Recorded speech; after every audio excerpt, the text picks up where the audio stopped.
Hi guys, this is Shivansh from IIT BHU and welcome to the +4 series. आज इस series में हम cover करने वाले एक और इम्पॉर्टेंट कॉन्सेप्ट जो कि है dot products are strictly a measure of angle and projection shadow. तो अगर ये तुम्हें कॉन्सेप्ट आता नहीं है या फिर मतलब पढ़ा नहीं है पहले या फिर रिवाइज़ नहीं है, कुछ भी ले लो, तो इस वीडियो को समझने के बाद ये जब मैं कॉन्सेप्ट तुम्हें क्रिस्टल क्लियर समझा दूंगा, तो अगर इसका कोई भी क्वेश्चन आ गया तो तुम ईजिली इसको अटैम्प्ट कर पाओगे एंड 4 नंबर अपने सिक्योर कर पाओगे ईजिली, गारंटीड है वो। ओके, स्टार्ट करते हैं। देखो, इस स्लाइड का पर्पस क्या है, स्लाइड का मीनिंग क्या है, अगर मैं वो तुम्हें बताऊं तो ये स्लाइड मुझे दो चीज़ बताती है, यानी कि डॉट प्रोडक्ट मुझे दो इंपॉर्टेंट चीज़ बताता है। जो कि पहला है कि एंगल बिटवीन द वेक्टर, यानी कि वेक्टर का वेक्टर्स कोई भी वेक्टर ले लो, ऐसा ले लो या फिर ऐसा ले लो, वेक्टर्स के बीच का एंगल कितना है। मुझे डॉट प्रोडक्ट पहली बात ये बताता है कि ये एंगल कितना है वेक्टर्स के बीच का, सॉरी ये एंगल कितना है दो वेक्टर्स के बीच का, ठीक है। एंड दूसरा प्रोजेक्शन, कि एक वेक्टर की शेडो दूसरे वेक्टर पे कैसे बन रही है, कितनी बन रही है, वो सारी चीज़ें मुझे डॉट प्रोडक्ट बताता है। दूसरा हो जाएगा प्रोजेक्शन। प्रोजेक्शन मतलब शेडो, ठीक है, shadow of one vector over the other. तो दो चीज़ें बताएगा मुझे ये चीज़। ये स्लाइड मुझे दो चीज़ों से डील करना होगा, मुझे दो चीज़ें तुम लोग को समझानी है, ठीक है। ये चीज़ समझ गए होगे तुम लोग। सो पहले तो मैं तुम्हें कोर फॉर्मूला, इंपॉर्टेंट फॉर्मूला बता देता हूँ कि ए डॉट बी का मतलब क्या होता है। Mod A mod B cos theta. Mod A मतलब जो मॉड ए और मॉड बी है वो lengths of the vector given है कि ये जो वेक्टर ए है, एक सेकेंड, ये जो वेक्टर ए है इसकी लेंथ कितनी है, कितने यूनिट्स इसकी लेंथ है। ये जो मॉड बी है वो मतलब जो बी वेक्टर है उसकी लेंथ कितनी है, और कॉस थीटा मतलब इन दोनों के बीच का जो थीटा एंगल है उसका कॉस लेना तुम्हें। तो ए डॉट बी कितना हो जाएगा, mod B cos theta, simple, ठीक है। यानी कि dot products depends on how angles are aligned between the vectors. जो भी एंगल्स हमारा है इस दोनों वेक्टर के बीच का जो एंगल है उस पर डिपेंड करेगा हमारा डॉट प्रोडक्ट, ठीक है। That's it. अब एक केस होता है एक्यूट का, एक केस होता है परपेंडिकुलर का, एक केस होता है ऑब्ट्यूज का, ठीक है। इसको मैं समझाने की कोशिश करूँगा। पहले मैं मान लो एग्जांपल ले लेता हूँ, let's say theta is equals to 0 है, यानी कि सेम डायरेक्शन वाले वेक्टर की केस हो गया, यानी कि कॉस 0 हो जाएगा 1, तो डॉट प्रोडक्ट हो जाएगा हमारा मैक्सिमम पॉजिटिव, ठीक है। यानी कि ए डॉट बी मेरा हो जाएगा पॉजिटिव, जो कि एक्यूट एंगल को रिप्रेजेंट कर रहा होगा कॉज में। अगर मैं थीटा का कॉज ले लूँ तो ए डॉट बी का जो मतलब A dot B basically positive हो जाएगा ग्रेटर देन 0, जो कि एक्यूट एंगल की केस की बात हो रही है। फिर ए डॉट बी परपेंडिकुलर, यानी कि परपेंडिकुलर यानी कि कॉस 90 हमेशा 0 होता है, तो ए डॉट बी हमारा 0 हो जाएगा।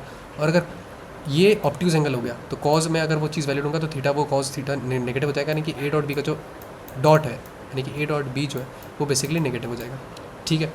यानी कि थीटा अगर 0 केस में है तो वेक्टर्स आर फुल्ली अलाइंड, एक दूसरे के ऊपर है।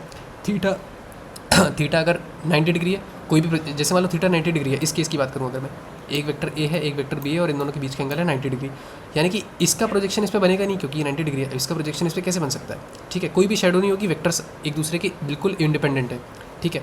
एक हो जाएगा 180 डिग्री, यानी कि एक वेक्टर ए ये है और एक वेक्टर बी ये है और इन दोनों के बीच का एंगल है 180 डिग्री, यानी कि इसका डॉट प्रोडक्ट नेगेटिव होगा ऑब्वियसली, और वेक्टर्स एक दूसरे के अपोजिट है, ठीक है।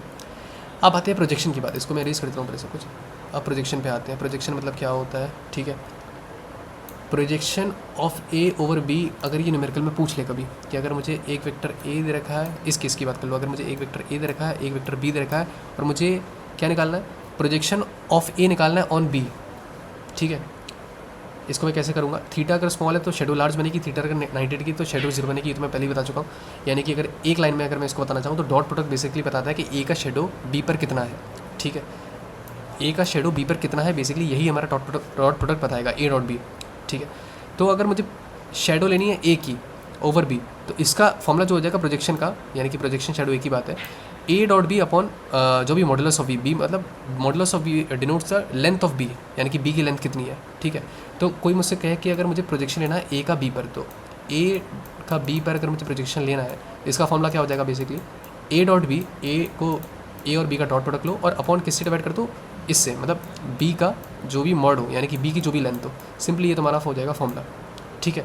इतना ही दे रखा है इस केस में, ठीक है। अब एक हैक समझ लो, think of dot product simply ऐसा शेडो ऑफ वन आता है। ये तो मैं पहले ही बता चुका हूँ कि अगर डॉट प्रोडक्ट 0 है तो वेक्टर्स हमारे परपेंडिकुलर हो जाएंगे, साइन हमारा हमेशा डायरेक्शन टेल करेगा कि पॉजिटिव है तो सेम डायरेक्शन हो जाएगा, नेगेटिव है तो अपोजिट डायरेक्शन में हो जाएगा, ठीक है। यही चीज़ दे रखी है कि शेडो 0 हो जाएगी जब एंगल 90 डिग्री हो जाएगा।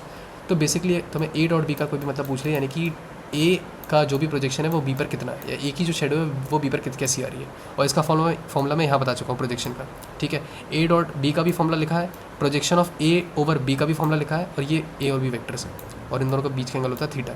बस इतना ध्यान रख लोगे, यही है इस कॉन्सेप्ट में। बहुत ईजी कॉन्सेप्ट है, कुछ खास है नहीं, तो इसका कोई भी क्वेश्चन आ जाएगा, अब तुम आराम से इजीली अटैम्प्ट कर पाओगे। That's it in this series, in this video. Thank you.